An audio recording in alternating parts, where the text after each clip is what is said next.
Disparu dans les Vosges, une histoire de tromperie et de découverte. Un jeune couple d'adolescents a annoncé à leurs parents qu'ils se rendaient dans un camping populaire, mais ils se sont en réalité aventurés dans la nature sauvage et reculée des Vosges pour un week-end secret. Pendant 3 mois angoissants, leurs familles n'ont eu aucune réponse, la piste s'étant complètement refroidie. Puis, un géomètre employé par l'État a découvert leur campement abandonné et a trouvé un emballage de bonbons inhabituels qui allait révéler le début d'un mystère beaucoup plus sombre. Un mystère impliquant bien plus que 2 adolescents perdus. L'humidité dans la forêt nationale des Vosges n'était pas seulement de l'air. C'était un poids humide et lourd qui oppressait Sophie Dubois alors que les dernières lueurs du jour s'estompaient le dimanche 16 septembre 2018. Son fils, Louis Dubois, 17 ans, et sa petite amie, Camille Martin, également 17 ans, étaient en retard. Pas de quelques minutes, mais de plusieurs heures. Le week-end de camping avait fait l'objet d'une négociation. La mère de Camille, Isabelle Martin, était réticente. L'idée que le jeune couple passe une nuit seul dans les bois la perturbait. Mais Louis, avec son assurance naturelle et son expérience en plein air, avait convaincu les 2 familles qu'ils se rendaient dans un camping populaire et bien surveillé, un lieu fréquenté par des familles et des gardes forestiers. Isabelle avait fini par céder.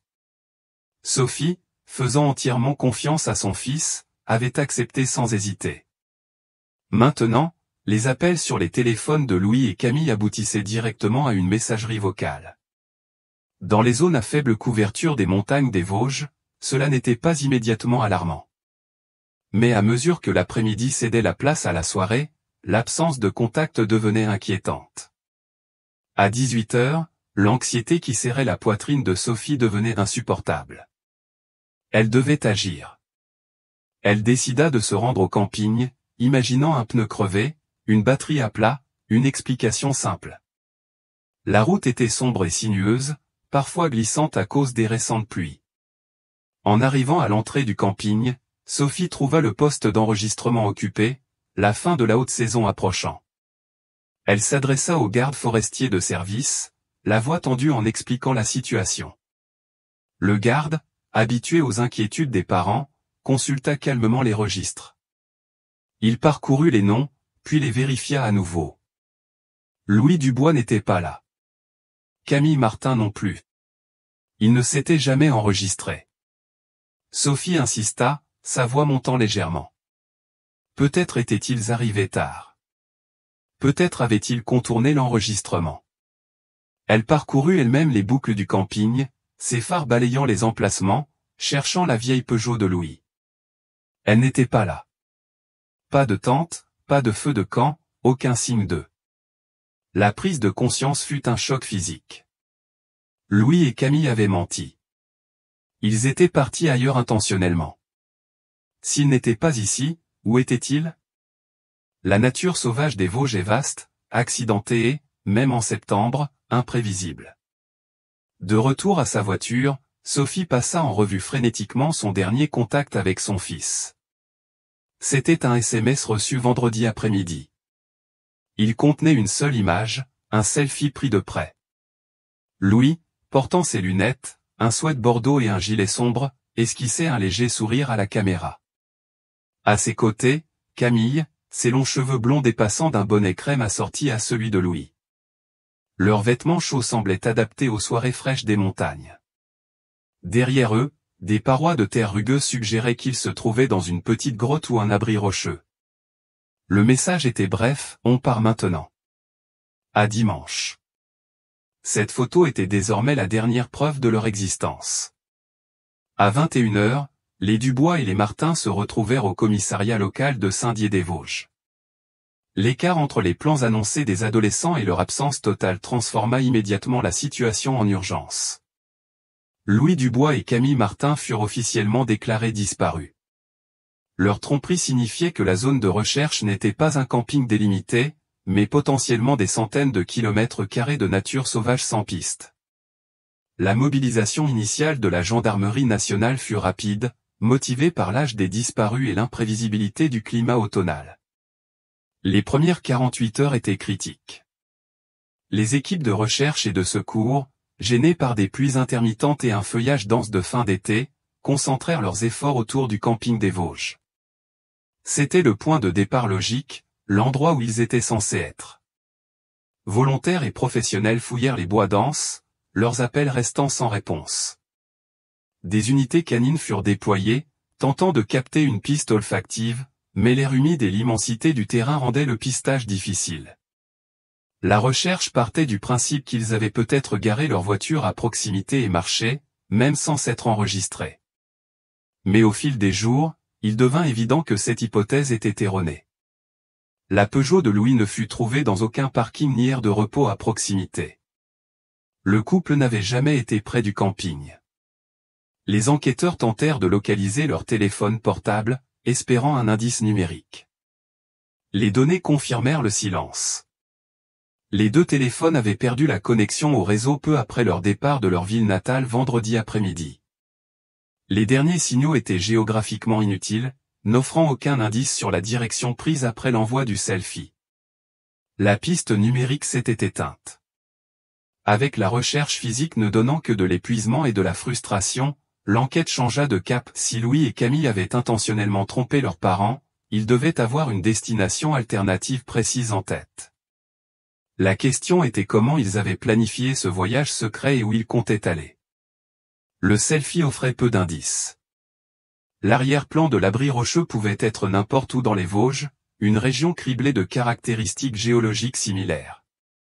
La gendarmerie commença des interrogatoires approfondis avec les amis du couple, cherchant un indice sur leur plan, un secret murmuré. Ils cherchaient quelqu'un à qui Louis aurait pu se confier. La percée ne vint pas d'un ami, mais d'une source inattendue lors d'un interrogatoire de routine des membres de la famille élargie. L'oncle de Louis, Pierre Dubois, mentionna en passant quelque chose qui attira immédiatement l'attention des enquêteurs. Louis s'était récemment passionné pour les randonnées en pleine nature et le survivalisme, allant au-delà du camping occasionnel de sa jeunesse. Une semaine avant le voyage, Louis avait demandé à emprunter le GPS portable spécialisé de Pierre. Ce n'était pas un GPS de voiture classique, mais un vieux modèle Garmin robuste, conçu pour une utilisation loin de tout réseau mobile, utilisé par les chasseurs et randonneurs sérieux pour naviguer dans la nature sauvage grâce à la synchronisation par satellite. Pierre n'y avait pas prêté beaucoup d'attention à l'époque, pensant que Louis le voulait comme secours pour leur voyage au camping des Vosges. Il le lui avait prêté sans poser de questions, lui montrant même comment charger de nouvelles cartes. Les enquêteurs réalisèrent immédiatement l'importance potentielle de cet appareil. Bien que le GPS soit porté disparu avec Louis, il pouvait contenir des données sur leur itinéraire prévu. Si Louis avait programmé des coordonnées ou chargé des cartes, ces informations pourraient encore exister ailleurs. Ils demandèrent à Pierre où Louis aurait chargé les informations sur l'appareil. Pierre expliqua que l'unité devait être connectée physiquement à un ordinateur via USB. Louis avait utilisé l'ordinateur de Pierre à cet effet. Une équipe d'experts en informatique judiciaire fut envoyée chez Pierre Dubois. L'atmosphère était tendue alors qu'ils allumaient l'ordinateur vieillissant. Ils cherchaient le logiciel de synchronisation utilisé par le GPS. Si Louis n'avait pas supprimé l'historique, le logiciel pourrait conserver une trace des données transférées. Le processus fut laborieux. Les examinateurs durent naviguer dans un disque dur encombré, cherchant les formats de fichiers spécifiques et les journaux de synchronisation utilisés par le logiciel Garmin. La famille attendait, le silence seulement interrompu par les clics du clavier et le bourdonnement du ventilateur de l'ordinateur. Après plusieurs heures, au fond des dossiers de données d'application, ils le trouvèrent, un journal de synchronisation et des fichiers de cartes en cache. Louis avait bel et bien chargé des données sur le GPS. Il avait programmé une série de points de cheminement et un itinéraire détaillé quelques jours avant la disparition. En analysant les données et en projetant l'itinéraire sur une carte topographique de la région, l'ampleur de la tromperie devint claire. L'itinéraire ne menait nullement près du camping des Vosges. Les coordonnées pointaient vers une destination radicalement différente du camping sûr et peuplé qu'ils avaient décrit à leurs parents.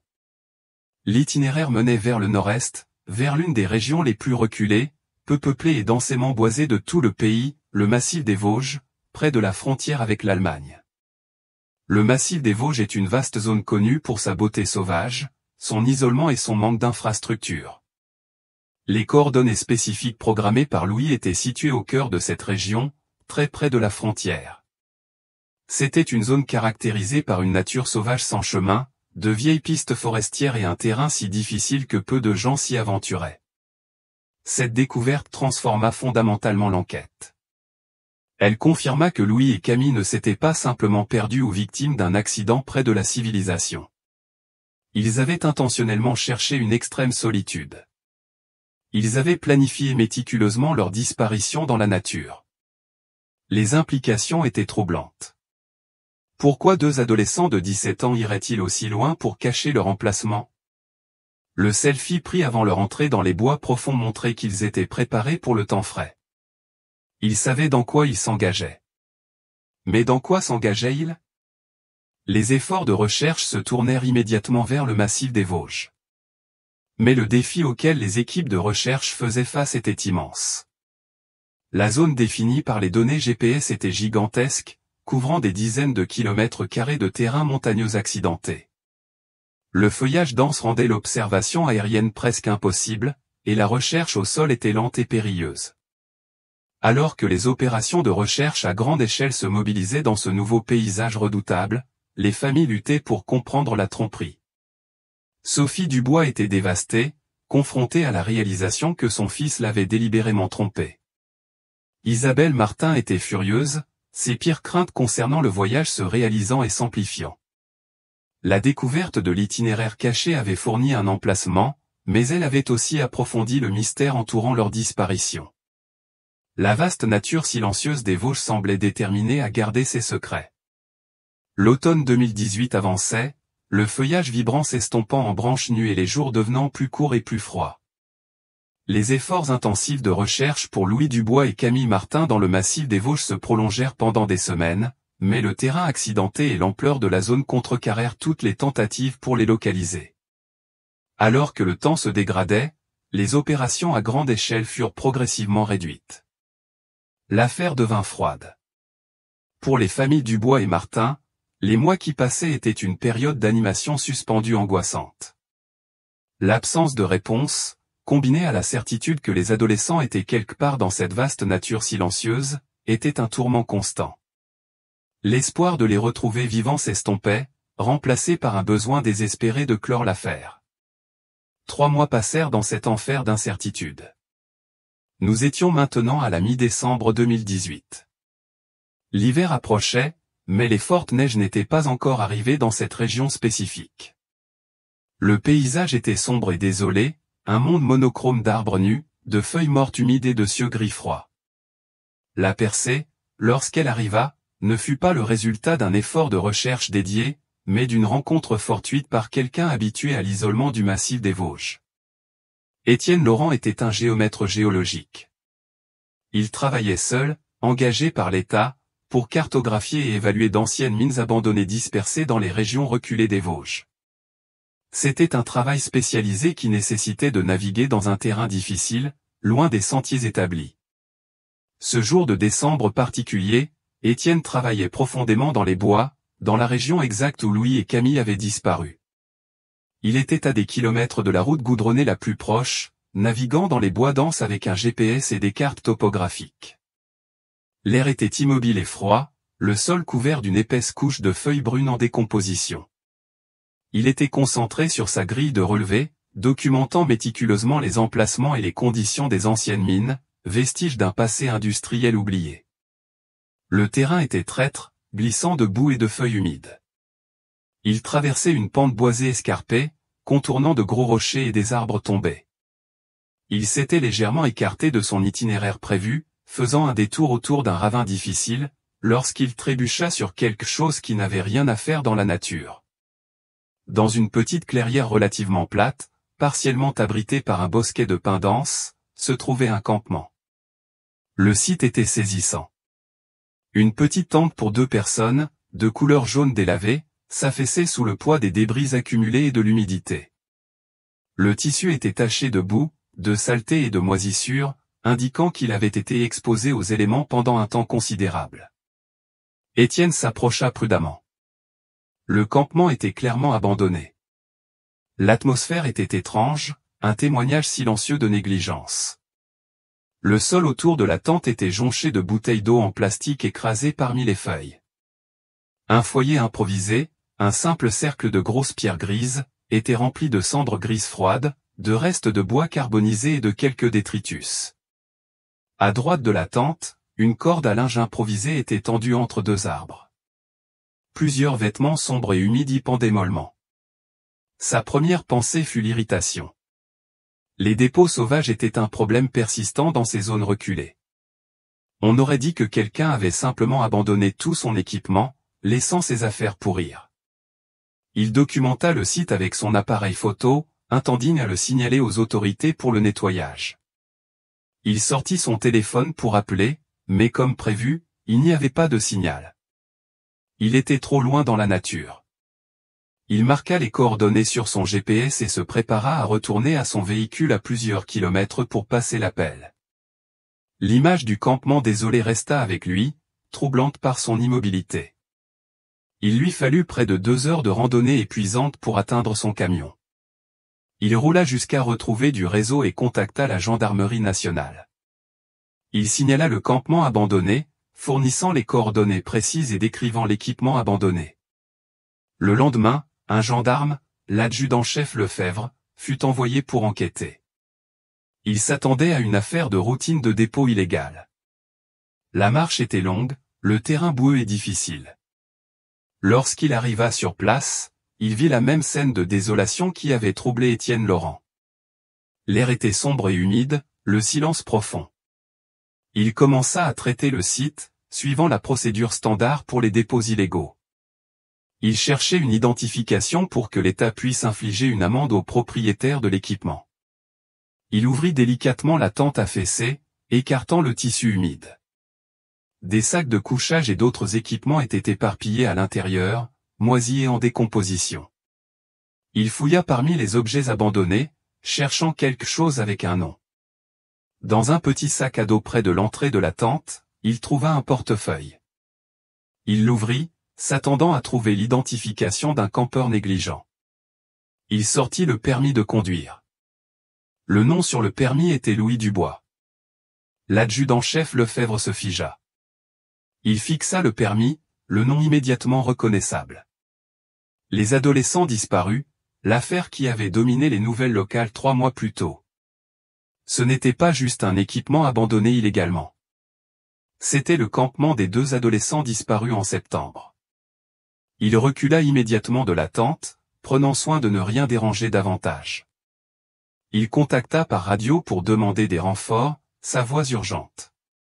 La clairière reculée et silencieuse était désormais une scène de crime potentiel. Une équipe d'enquêteurs de la police scientifique arriva des heures plus tard. L'atmosphère changea radicalement. Le campement désolé devint le centre d'un examen médico-légal minutieux. Les enquêteurs traitèrent la scène systématiquement, photographiant chaque détail avant de toucher le sol couvert de feuilles, la tente jaune, le foyer, les vêtements humides sur la corde. Ils collectèrent méticuleusement les bouteilles d'eau abandonnées, les restes d'emballages alimentaires et l'équipement à l'intérieur de la tente. La scène suggérait que le camp avait été abandonné brusquement, mais il n'y avait aucun signe évident de lutte dans les environs immédiats de la tente. Tout l'équipement était là. Cela ne ressemblait pas à un vol.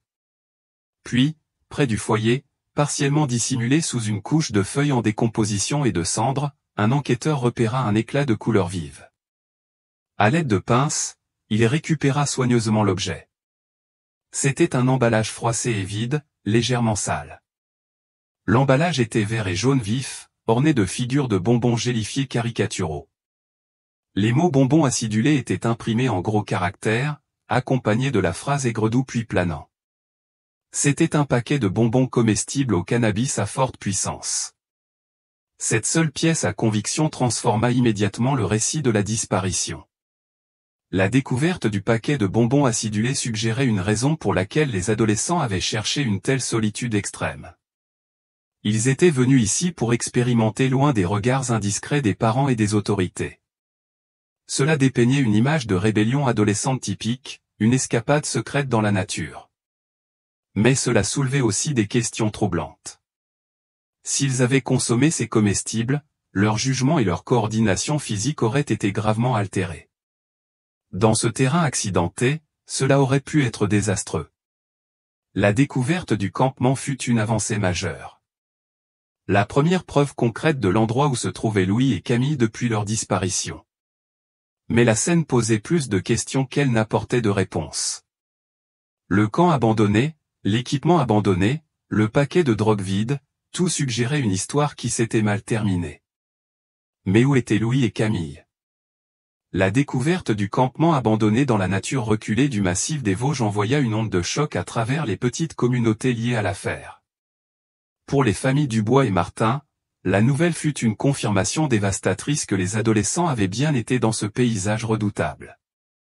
Mais les spécificités des preuves trouvées sur place, en particulier le paquet de bonbons acidulés, déclenchèrent une tempête de spéculations et de conflits, fracturant l'alliance fragile entre les familles. Isabelle Martin, la mère de Camille, qui avait toujours eu des réserves sur le voyage et la relation de Camille avec Louis, était consumée par un mélange puissant de chagrin et de colère. La présence de comestibles au cannabis à forte puissance confirma ses pires craintes concernant l'influence de Louis sur sa fille. Dans des déclarations publiques et lors d'entretiens avec les enquêteurs, le chagrin d'Isabelle se manifesta sous forme d'accusation. Elle blâma publiquement Louis pour toute la situation. Elle l'accusa d'avoir poussé Camille à consommer des drogues, suggérant que son imprudence et son désir d'expérience illicite les avaient mis en danger. Ces accusations ne s'arrêtèrent pas là. Isabelle alla jusqu'à suggérer la possibilité que Louis, sous l'influence des drogues, ait pu faire du mal à Camille. Peut-être s'était-il disputé, peut-être était-il devenu paranoïaque ou agressif sous l'effet de l'intoxication. Le campement abandonné, à ses yeux, était une preuve de sa culpabilité, une scène de tragédie adolescente alimentée par un mauvais jugement. Sophie Dubois, la mère de Louis, était dévastée par ces accusations. Elle défendit farouchement son fils, insistant sur le fait qu'il n'aurait jamais fait de mal à Camille. Louis, maintenait-elle, était un jeune homme attentionné et protecteur. Les drogues, bien que préoccupantes, ne l'avaient pas transformé en monstre. Sophie voyait le campement abandonné différemment. Pour elle, le fait que tout leur équipement ait été laissé sur place suggérait quelque chose de plus sinistre qu'un accident ou une dispute sous l'effet de la drogue. Cela suggérait une menace extérieure, quelque chose qui avait interrompu leur voyage de camping et les avait forcés à fuir ou à être emmenés. Le conflit entre les familles se joua publiquement, alimenté par les spéculations des médias et les ragots communautaires. Le paquet de bonbons acidulés devint le point central de l'enquête, orientant les théories dominantes sur ce qui s'était passé. La théorie la plus répandue était que le couple avait consommé les comestibles, était devenu gravement intoxiqué et s'était éloigné du campement. Désorientés et affaiblis dans le terrain accidenté, ils auraient pu facilement se perdre ou se blesser. Une autre théorie suggérait que, sous l'effet de l'intoxication, ils auraient pu être attaqués par la faune. Le massif des Vosges abrite des sangliers, des renards et d'autres prédateurs. Des adolescents affaiblis auraient été vulnérables, surtout à la fin de l'été, lorsque les sangliers cherchent activement de la nourriture. D'autres spéculaient sur la possibilité d'une rencontre avec des étrangers dans les bois. Malgré l'isolement de l'endroit, la zone était parfois utilisée par des chasseurs ou d'autres personnes cherchant l'isolement. Les enquêteurs, bien que conscients du tumulte émotionnel et des spéculations publiques, se concentrèrent sur les preuves physiques. Le campement avait été traité méticuleusement, mais la zone immédiate ne révéla aucun reste humain. La recherche s'élargit désormais autour du campement, cherchant tout signe des adolescents, tout indice sur leur direction de déplacement. Le terrain autour de la clairière était escarpé et traître. Quelques jours après le début de la recherche élargie, les enquêteurs firent une découverte significative qui compliqua le récit d'un simple accident. À environ 150 mètres de la tente, près du bord d'un ravin rocheux escarpé, ils trouvèrent un objet partiellement enfoui dans la terre humide, dissimulé par des feuilles mortes. C'était une paire de lunettes. Elles étaient distinctives, avec des montures sombres et fines et des verres ronds. Sophie Dubois identifia immédiatement qu'elles appartenaient à Louis. Les lunettes étaient cassées, la monture brisée et un verre fissuré. L'emplacement de la découverte était troublant. Il était loin de la relative sécurité du campement, près d'une chute dangereuse. L'état cassé des lunettes suggérait une chute ou peut-être une confrontation physique. Si Louis était tombé dans le ravin, ses restes pourraient être cachés dans le terrain difficile en contrebas. Les équipes de recherche effectuèrent une fouille minutieuse du ravin, descendant en rappel les pentes escarpées et explorant le fond, mais elles ne trouvèrent rien. Aucun reste, aucun vêtement, aucune autre preuve. Les lunettes cassées restaient un indice isolé et inquiétant, suggérant un moment de violence ou de panique loin du campement. Pendant que la fouille du ravin était en cours, une autre équipe d'enquêteurs examinait la zone plus large autour du campement, cherchant des voies d'accès. L'emplacement était extrêmement isolé, loin de tout sentier établi. Comment Louis et Camille avaient-ils atteint cet endroit? Et y avait-il eu quelqu'un d'autre? À environ un demi-kilomètre du campement, les enquêteurs localisèrent une vieille piste forestière envahie par la végétation. Elle était à peine visible, inutilisée depuis des années, mais elle offrait une voie d'accès potentielle à la zone. Dans une parcelle de boue, où le sol était lourd en argile et protégé des récentes pluies par un surplomb rocheux, ils trouvèrent quelque chose de crucial.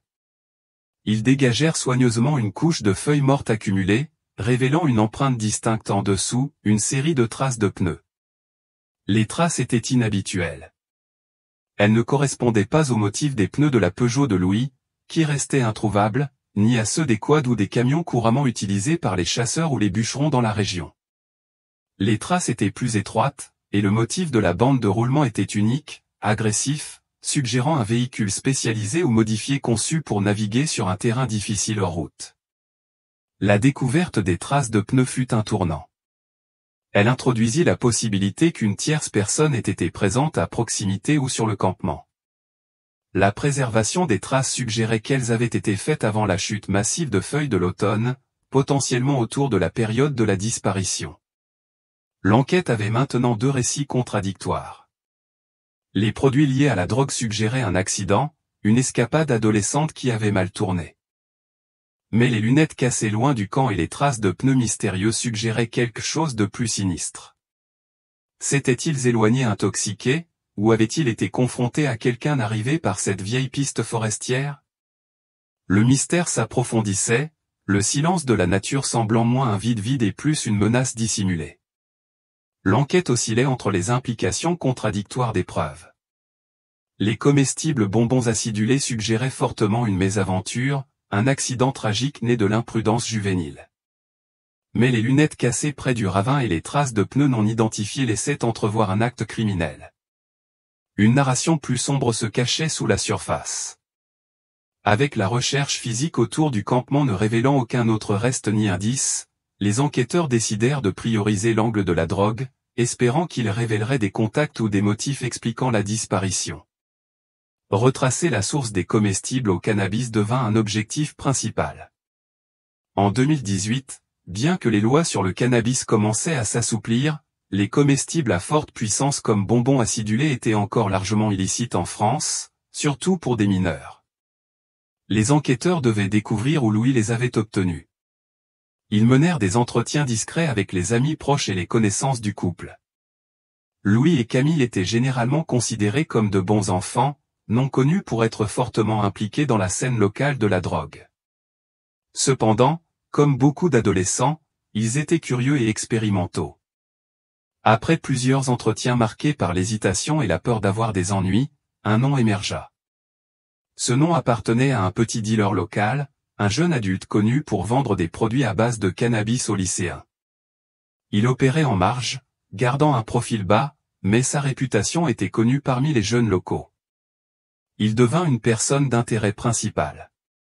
S'il avait fourni les comestibles, il pourrait en savoir plus sur les plans de Louis pour le week-end. Ou peut-être avait-il une raison de les suivre dans la nature. La gendarmerie convoqua le dealer pour un interrogatoire. La salle d'interrogatoire était petite et sans air. Initialement résistant et sur la défensive, le dealer réalisa finalement la gravité de la situation. Ce n'était pas seulement une question de vente de cannabis. Il s'agissait de deux adolescents disparus. Sous une pression soutenue, il admit avoir vendu les bonbons acidulés à Louis quelques jours avant le voyage de camping. Les enquêteurs le pressèrent pour obtenir des détails. Louis avait-il mentionné où ils allaient? Pourquoi avait-il besoin de produits aussi puissants? Le dealer, désormais désireux de se distancier de la disparition, révéla un détail inhabituel qui capta immédiatement l'attention des enquêteurs. Louis avait été inhabituellement précis sur leur besoin d'une solitude extrême. Il mentionna qu'il cherchait un endroit très reculé, pas seulement pour l'intimité, mais parce qu'il prévoyait de rencontrer quelqu'un. Selon le dealer, Louis avait dit qu'ils avaient connecté avec quelqu'un en ligne qui leur promettait une expérience unique hors réseau. Cette révélation frappa les enquêteurs comme un choc électrique. Elle fournissait une explication potentielle pour laquelle les adolescents avaient choisi un endroit aussi reculé dans le massif des Vosges et pourquoi ils avaient trompé leurs parents. Elle introduisait également un nouvel élément dangereux, un individu inconnu qui les avait potentiellement attirés dans la nature. L'enquête se tourna immédiatement et résolument vers cette nouvelle piste. L'expérience hors réseau suggérait une connexion avec des communautés de survivalistes ou de modes de vie alternatifs, connus pour exister dans les régions reculées des Vosges. Les enquêteurs plongèrent dans la vie numérique de Louis et Camille, explorant leurs comptes de réseaux sociaux, leurs emails et leurs historiques de navigation récupérés sur leurs ordinateurs familiaux. Ils découvrirent que Louis avait été de plus en plus actif sur des forums en ligne obscurs dédiés à la survie en pleine nature, à l'autosuffisance et à la vie hors réseau. Il avait recherché des techniques pour une survie à long terme dans la nature, un mode de vie durable et l'évasion de la détection. Il semblait fasciné, peut-être obsédé, par l'idée de se déconnecter de la société. Dans l'un de ces forums, les enquêteurs identifièrent un utilisateur qui avait communiqué fréquemment avec Louis dans les semaines précédant la disparition. Le profil de l'utilisateur était anonyme, mais ses messages étaient charismatiques et persuasifs, prônant un rejet radical de la société moderne et promouvant un mode de vie communautaire secret au cœur de la nature. Les échanges entre Louis et cet utilisateur suggéraient des plans pour se rencontrer. L'utilisateur prétendait faire partie d'une petite communauté établie vivant hors réseau dans le massif des Vosges et proposait de guider Louis et Camille dans ce sanctuaire caché. Les coordonnées programmées dans le GPS emprunté correspondaient à la zone générale décrite par l'utilisateur. Cela semblait être une percée majeure. Le récit était convaincant et terrifiant, deux adolescents impressionnables, fascinés par l'idée d'un mode de vie alternatif, attirés dans la nature par un contact en ligne charismatique. Peut-être avait-il rejoint cette communauté volontairement. Ou peut-être cette communauté était-elle quelque chose de plus sinistre, une secte ou une entreprise criminelle. L'enquête mobilisa des ressources pour identifier l'utilisateur anonyme. Une équipe d'experts en informatique judiciaire travailla sans relâche pour retracer l'empreinte numérique de l'utilisateur. L'excitation était palpable. Ils sentaient qu'ils étaient sur le point de résoudre l'affaire, peut-être même de retrouver les adolescents vivant dans cette communauté cachée. Mais la piste était frustrante et insaisissable. L'utilisateur était sophistiqué dans son utilisation de la technologie, employant des VPN, des applications de messagerie cryptée et des couches complexes d'anonymat pour masquer son identité et sa localisation. Les adresses IP associées à l'activité de l'utilisateur changeaient constamment, menant les enquêteurs dans une chasse au trésor numérique à travers des serveurs internationaux. Des semaines se transformèrent en un mois. Les investigations informatiques intensives se poursuivirent, mais la piste s'éteignit. Le profil de l'utilisateur sur le forum fut soudainement supprimé. Toute communication cessa. La piste, qui semblait si prometteuse, s'évapora dans l'éther numérique. Les enquêteurs furent confrontés à une réalisation écrasante. Ils avaient peut-être affaire à un cas de fiche sophistiqué, quelqu'un qui prenait plaisir à attirer des gens en ligne sans jamais avoir l'intention de les rencontrer en personne. Ou peut-être l'utilisateur avait paniqué lorsque la disparition était devenue une nouvelle majeure et avait effacé ses traces numériques. La piste de l'expérience hors réseau fut finalement considérée comme une impasse. Elle avait gaspillé un temps et des ressources d'enquête cruciaux, détournant l'attention des preuves physiques trouvées sur le campement. La frustration parmi les enquêteurs était immense. L'effondrement de cette piste les força à revenir au point de départ, à la froide réalité du campement abandonné, des lunettes cassées et des traces de pneus mystérieuses. S'ils n'avaient pas été attirés là par un contact en ligne, pourquoi avaient-ils choisi cet endroit reculé spécifique? Et que leur était-il arrivé? Le mystère entourant la disparition de Louis et Camille s'approfondissait. Le silence de la nature faisait écho au silence de la piste numérique. Avec la séduisante théorie de l'expérience hors réseau démentie et la piste numérique s'évanouissant dans un vide anonyme, l'enquête fut forcée de se retirer du monde virtuel et de se recentrer sur les preuves physiques tangibles collectées près du campement. Les lunettes cassées restaient une anomalie hantée, suggérant une violence ou un accident. Mais ce furent les traces de pneus inhabituels trouvées sur la piste forestière envahie par la végétation qui offraient le plus de potentiel pour une percée. Les traces étaient la seule preuve concrète suggérant la présence d'une tierce personne, une présence qui restait inexpliquée. Les enquêteurs se concentrèrent sur l'identification du véhicule qui avait laissé ces traces. Les photographies et les moulages du motif de la bande de roulement avaient été largement diffusés parmi les agences de police et les experts en véhicules, mais aucune correspondance n'avait été trouvée dans les bases de données standards. La largeur étroite et le motif de bande de roulement unique restaient obstinément non identifiables. Cependant, l'emplacement du campement au cœur du massif des Vosges, très près de la frontière avec l'Allemagne, incita les enquêteurs à envisager des possibilités moins conventionnelles. Cette région des Vosges était connue pour sa frontière poreuse, une vaste nature sauvage traversée par des sentiers non officiels et de vieilles pistes forestières utilisées depuis des décennies par des contrebandiers transportant des marchandises illicites entre la France et l'Allemagne. La frontière ici n'était souvent qu'une ligne de coupe à travers la forêt dense, difficile à surveiller et facile à traverser sans être détecté.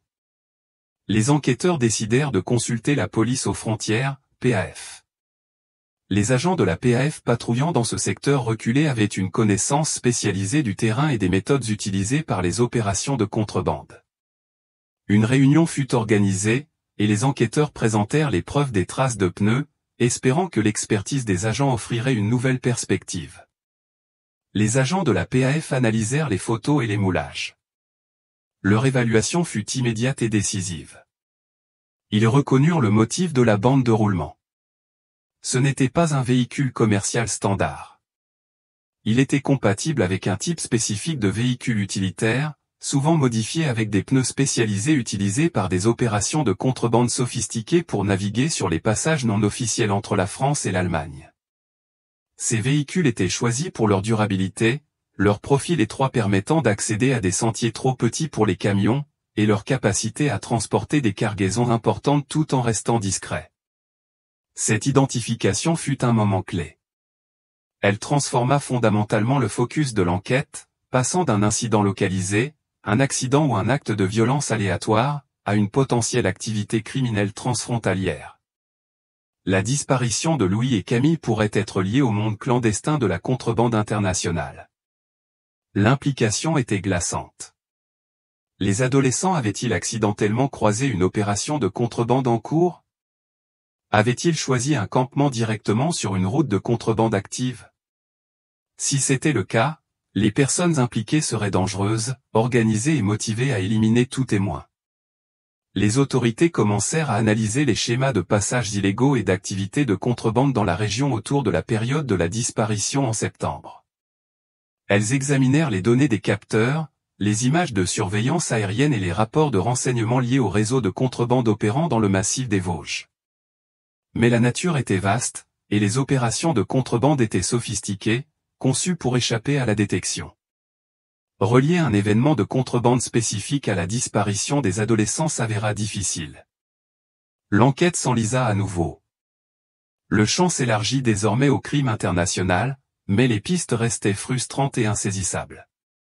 Des mois passèrent. L'hiver arriva et repartit, et l'enquête resta active, bien que froide. Nous étions maintenant à l'été 2019. L'affaire de Louis et Camille s'était estompée des gros titres.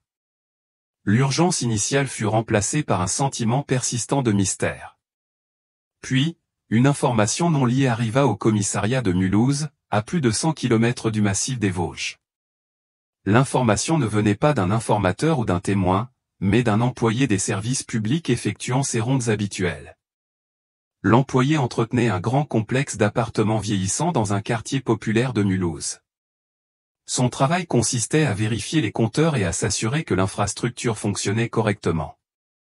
Lors de ces rondes, Il remarqua une anomalie concernant une unité spécifique au 3e étage qui lui sembla hautement suspecte.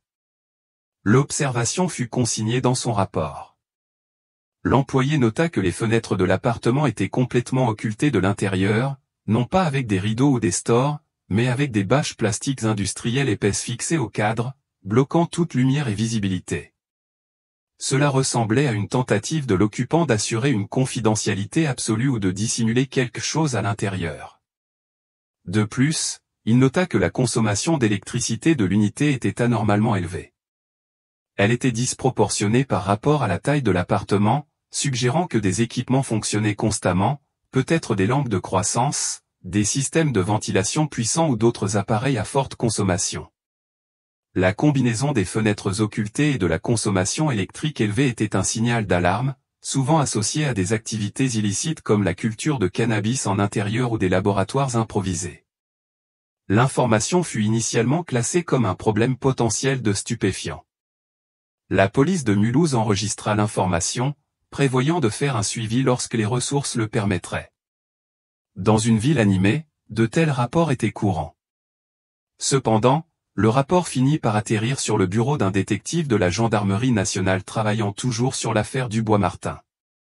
Il était engagé dans la tâche fastidieuse de croiser les rapports d'activités suspectes à travers le pays avec les renseignements liés au réseau de contrebande identifié par la PAF. Il cherchait des individus liés à ces réseaux, des personnes menant des modes de vie transitoires ou secrets. Le rapport du complexe d'appartements de Mulhouse attira son attention. Les fenêtres occultées et la consommation électrique élevée suggéraient un niveau de secret qui résonnait avec la nature clandestine des opérations de contrebande. Il décida d'enquêter sur le locataire de l'appartement occulté. Le lien était ténu, un pari basé sur un profil généralisé. Mais dans une affaire sans pistes actives, chaque anomalie méritait d'être investiguée. Le focus de l'enquête se déplaça radicalement de la vaste nature sauvage du massif des Vosges à un seul appartement énigmatique au cœur de Mulhouse. L'information de l'employé des services publics fournit un focus soudain et inattendu pour l'enquête tentaculaire. L'appartement occulté à Mulhouse contrastait fortement avec la nature sauvage sans chemin du massif des Vosges, mais le sentiment de dissimulation, l'aura de secret était le même. Les enquêteurs commencèrent à enquêter sur l'identité du locataire de l'unité du 3e étage. L'appartement était loué à un homme nommé Julien Moreau. Une vérification des antécédents révéla que Moreau était un immigrant récent, originaire d'Europe de l'Est. Il avait un historique de travail clairsemé en France, principalement des emplois temporaires, et gardait un profil très bas. Il n'avait pas de casier judiciaire significatif en France, suggérant qu'il était prudent ou nouveau dans la région. Cependant, lorsque les enquêteurs croisèrent son nom avec les bases de données internationales et les renseignements fournis par la PAF concernant les réseaux de contrebande transfrontaliers, un tableau alarmant commença à émerger. Moreau avait des liens présumés avec des syndicats du crime organisé d'Europe de l'Est. Ces organisations étaient connues pour leur sophistication, leur brutalité et leur implication dans diverses activités illicites, y compris le trafic de drogue, le commerce d'armes, plus inquiétant encore, la traite des êtres humains à travers la frontière avec l'Allemagne. Le lien était encore circonstanciel, mais le profil correspondait parfaitement, un homme lié à des réseaux de contrebande internationaux vivant dans un appartement secret et occulté avec une consommation électrique anormalement élevée dans une région connue pour sa frontière poreuse. La possibilité que cela soit lié à la disparition de Louis et Camille, qui avaient disparu près d'une route de contrebande connue, devint trop convaincante pour être ignorée. Les autorités placèrent le complexe d'appartements sous une surveillance étroite. Une équipe d'officiers en civil surveillait le bâtiment 24H24 et 7J7, suivant les mouvements de Moreau. L'opération de surveillance était difficile et fastidieuse. Le complexe d'appartements était densément peuplé, et Moreau était clairement prudent, peut-être même paranoïaque. Ils l'observèrent aller et venir à des heures irrégulières, souvent tard dans la nuit. Il était toujours seul. Il conduisait une berline banale, mais les enquêteurs notèrent qu'il changeait fréquemment de véhicule, utilisant des voitures de location ou empruntées. Il affichait un comportement classique de contre-surveillance, faisant demi-tour sur ses trajets, s'arrêtant brusquement pour vérifier s'il était suivi et scrutant constamment les environs avant d'entrer ou de sortir du bâtiment. C'était un professionnel, quelqu'un qui savait comment échapper à la détection. La surveillance se prolongea pendant des semaines. Les enquêteurs avaient besoin de preuves plus concrètes pour obtenir un mandat de perquisition.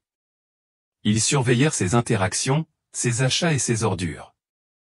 Ils notèrent qu'il apportait fréquemment de grandes quantités de nourriture et de provisions dans l'appartement, apparemment plus que ce qu'une seule personne pourrait consommer, pourtant il n'avait jamais de visiteurs. L'appartement restait scellé, une énigme silencieuse. Les preuves s'accumulaient que l'appartement était utilisé pour une activité illicite.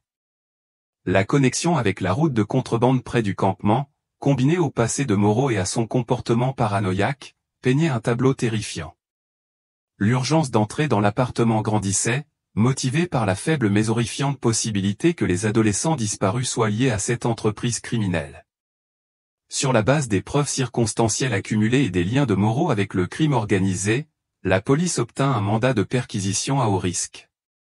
Compte tenu des liens présumés de Moreau et du danger potentiel impliqué, la décision fut prise d'exécuter le mandat à l'aide d'une équipe tactique. La perquisition fut programmée pour les premières heures du matin, lorsque le complexe était calme et l'élément de surprise maximal. L'atmosphère était électrique alors que l'équipe tactique se rassemblait à l'extérieur du bâtiment. Les enjeux étaient incroyablement élevés. Ils ne savaient pas ce qu'ils trouveraient à l'intérieur de cet appartement occulté, un laboratoire de drogue, un stock d'armes, ou quelque chose de bien pire. L'équipe se déplaça rapidement et silencieusement à travers les couloirs du complexe d'appartements, convergeant vers l'unité de Moreau. Ils se positionnèrent devant la porte, armes dégainées, la tension palpable. L'entrée fut explosive. L'équipe utilisa un bélier pour forcer la porte renforcée, le bruit du bois et du métal éclatant résonnant dans le bâtiment silencieux. Ils envahirent l'appartement, criant des ordres, se déplaçant avec une précision entraînée à travers l'intérieur faiblement éclairé. Julien Moreau fut trouvé dans la pièce principale, surpris et furieux de l'intrusion soudaine. Il résista violemment à l'arrestation, luttant contre les officiers avec une force et une férocité inattendues. Il fallut plusieurs officiers pour le maîtriser et le menotter. Il resta défiant, criant des menaces et se débattant contre les menottes. L'appartement lui-même était troublant. La pièce principale était spartiate, presque vide, sentant légèrement la nourriture rance et un désinfectant puissant. Les fenêtres étaient en effet couvertes de plastique noir épais, plongeant l'appartement dans une obscurité perpétuelle. La forte consommation d'électricité s'expliquait en partie par un système de ventilation sophistiqué bourdonnant bruyamment, apparemment conçu pour filtrer l'air et maintenir un environnement contrôlé. Mais il n'y avait aucun signe d'une opération de culture. L'équipe tactique commença une fouille systématique de l'appartement. La cuisine et le salon ne révélèrent rien d'immédiatement significatif. Ils passèrent aux chambres. La première chambre était vide, apparemment utilisée comme quartier de sommeil spartiate de Moreau. La deuxième chambre était différente. La porte était fortement renforcée, équipée de multiples verrous externes et de matériaux d'insonorisation. Il était immédiatement clair que cette porte n'était pas conçue pour empêcher les gens d'entrer, mais pour empêcher quelque chose ou quelqu'un de sortir. Le sentiment de crainte était palpable. Les officiers se préparèrent à forcer cette deuxième porte. Ils ne savaient pas ce qui les attendait de l'autre côté. L'anticipation était agonisante. Ils forcèrent la porte. La pièce à l'intérieur était petite, sombre et suffocante. Le système de ventilation était le plus bruyant ici. L'odeur était horrible, un mélange d'excréments humains, de sueur et de peur. Au centre de la pièce, éclairée par une seule lumière crue au plafond, ils la trouvèrent. Camille Martin. Elle était vivante, mais à peine reconnaissable. Elle était sévèrement dénutrie, sa peau pâle et contusionnée, ses cheveux blonds emmêlés et sales. Elle était physiquement retenue, enchaînée à un dispositif métallique lourd boulonné au sol. Elle était recroquevillée dans un coin, tremblant de manière incontrôlable, ses yeux écarquillés de terreur et d'incrédulité face à l'apparition soudaine de l'équipe tactique. Le choc de la découverte se répercuta parmi les officiers. Après près d'un an de recherche, après avoir craint le pire, Camille avait été retrouvée cachée en plein jour au cœur de Mulhouse, prisonnière dans une cellule insonorisée. La scène était horrible. La pièce était méticuleusement conçue pour retenir une captive indéfiniment, un témoignage de la dépravation de Moreau. La réalisation de ce qu'elle avait enduré au cours de l'année écoulée était dévastatrice. Le personnel médical fut immédiatement appelé sur place. Ils s'approchèrent prudemment de Camille, parlant d'un ton calme et rassurant. Elle était profondément traumatisée, à peine réactive. Ils lui administrèrent les premiers soins et se préparèrent à la transporter à l'hôpital. Julien Moreau, désormais maîtrisé et en garde à vue, resta silencieux, ses yeux froids et défiants. La perquisition avait sauvé Camille, un résultat miraculeux dans une affaire définie par la tragédie. Mais le sort de Louis Dubois restait inconnu. L'horreur trouvée dans cette pièce insonorisée n'était que la moitié de l'histoire. Camille Martin fut transportée d'urgence à l'hôpital Émile Muller de Mulhouse, où elle reçut des soins médicaux et psychiatriques intensifs. Elle était sévèrement déshydratée, dénutrie et souffrait d'un traumatisme physique et psychologique profond dû à près d'un an de captivité et d'abus. Il fallut plusieurs jours avant qu'elle ne soit assez forte pour parler aux enquêteurs et commencer à articuler les horreurs qu'elle avait endurées. Lorsqu'elle fut enfin capable de raconter son calvaire, l'histoire qu'elle livra était déchirante. Elle expliqua qu'elle et Louis avaient atteint le campement reculé dans le massif des Vosges comme prévu en septembre. Ils avaient monté la tente, allumé un feu et, cherchant l'intimité et l'aventure qu'ils désiraient, avaient consommé les bonbons acidulés. Alors que les drogues faisaient effet, leur perception s'altéra, et ils devinrent détendus et affaiblis, vulnérables dans l'isolement de la nature. Ils étaient complètement inconscients qu'ils n'étaient pas seuls. Ils furent pris en embuscade. Julien Moreau émergea soudainement des bois, armé et agressif. Camille expliqua que Moreau, qui utilisait cette section reculée des bois pour sa route de contrebande active entre la France et l'Allemagne, était tombé sur leur campement par pur hasard. Voyant les adolescents vulnérables, il vit une opportunité. Moreau les attaqua.